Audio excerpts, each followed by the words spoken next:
Assalamualaikum warahmatullahi wabarakatuh. Perkenalkan, nama saya Nafi Imaratul Ulum dengan NIM akhir 20. Di sini saya akan melakukan tugas UAS, yaitu berupa membuat video dengan di dalamnya berisikan tentang Al-Qiraah, Al-Qawaid, dan pengertian singkat dari Al-Qiraah yang telah saya baca.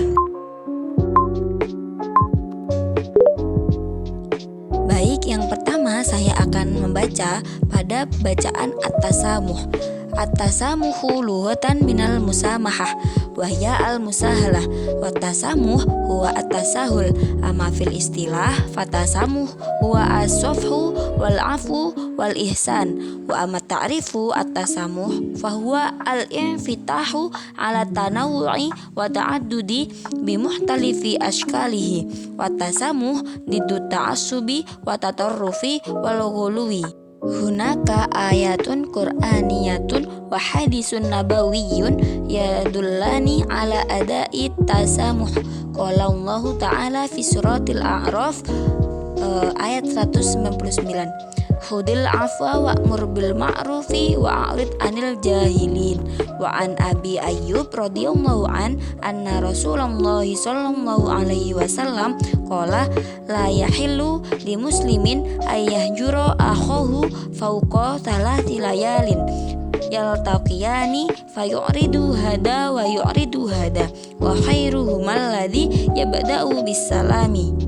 Lalu yang kedua, saya akan menjelaskan secara singkat mengenai dua paragraf tersebut, yaitu toleransi bukan hanya soal menerima perbedaan, tapi juga tentang seberapa luas hati kita bisa memahami orang lain. Dalam Islam, sikap ini bukan hal tambahan, melainkan bagian dari inti ajaran. Kita diajak untuk tidak keras, tidak mudah menghakimi, dan tidak membalas keburukan dengan keburukan yang lain, tetapi sebaliknya untuk memaafkan, memberi ruang, dan tetap berbuat baik bahkan ketika berbeda pandangan.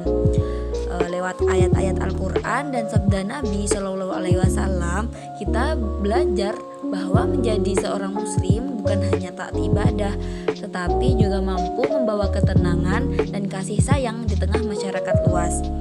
Karena pada akhirnya agama ini hadir bukan untuk membelah manusia, tetapi menyatukan mereka dengan cinta dan pemahaman.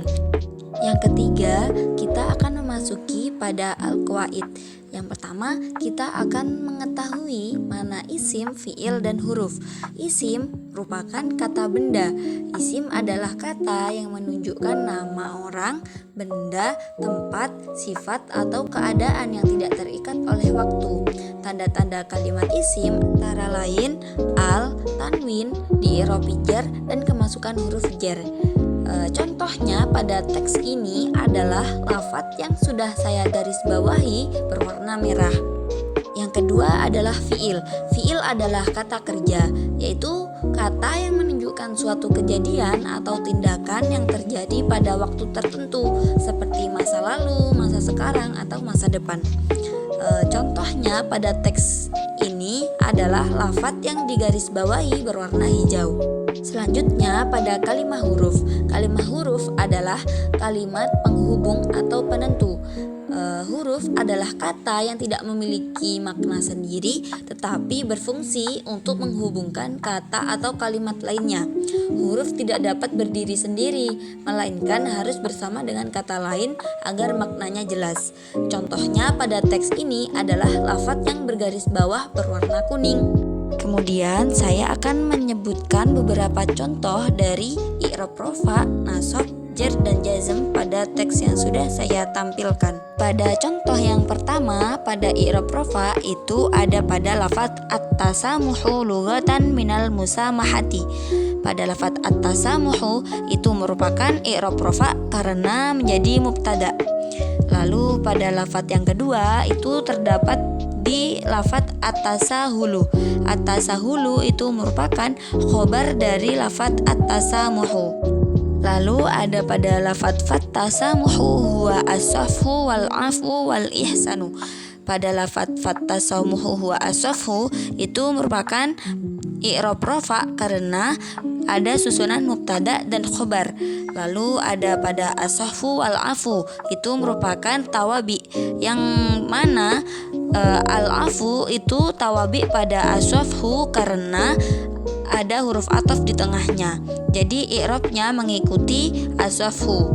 Lalu al-ihsanu itu juga tawabi pada as-sahfu. Selanjut pada i'rab nasab, itu yang pertama ada pada lafaz al-afwa, itu merupakan nasab karena menjadi maf'ul bih dari lafaz fi'il yaitu khud. Lalu pada lafaz rodiya itu merupakan i'rab nasab karena fi'il madi mabni nasab. Kemudian lafaz sholla itu juga merupakan i'rab nasab karena merupakan fi'il madi mabni nasab. Lalu pada lafaz ayyahjuro itu merupakan i'rab nasab karena kemasukan amil nasab berupa an. Selanjutnya pada i'rab jar itu ada pada lafaz amma fil istilahi. Pada lafaz fil istilahi itu i'rab jar karena kemasukan huruf jar. Untuk contoh yang kedua itu ada pada lafaz wa amma ta'rifu at-tasamuhi. Pada lafaz at-tasamuhi itu merupakan mudhof ilaih dari lafaz ta'rifu yang merupakan mudhof. Dan hukum mudhof ilaih selamanya dibaca jar. Contoh ketiga ada pada lafaz ala tanawu'i wa ta'addudi. Pada lafaz at-tanawu'i wa ta'addudi itu adalah tawabi, yaitu ta'addudi mengikuti i'rabnya pada at-tanawu'i yang beri'rab jar karena menjadi jar majrur. Pada contoh keempat ada pada lafaz bimuhtalifi askalihi, yaitu pada lafaz bimuhtalifi itu merupakan susunan jar majrur yang jelas akan di'irab jar, dan pada lafaz askalihi itu menjadi mudhof ilaih dari lafaz muhtalif. Pada contoh terakhir itu ada pada lafaz watasamuhu didu ta'asubi watatarrufi wal wulwi. Pada lafaz didu ta'asubi itu merupakan susunan mudhof ilaih, dan watatarrufi wal wulwi itu tawabi pada lafaz ta'asubi i'rabnya. Untuk contoh dari i'rab jazm pada dua paragraf ini memang tidak ada.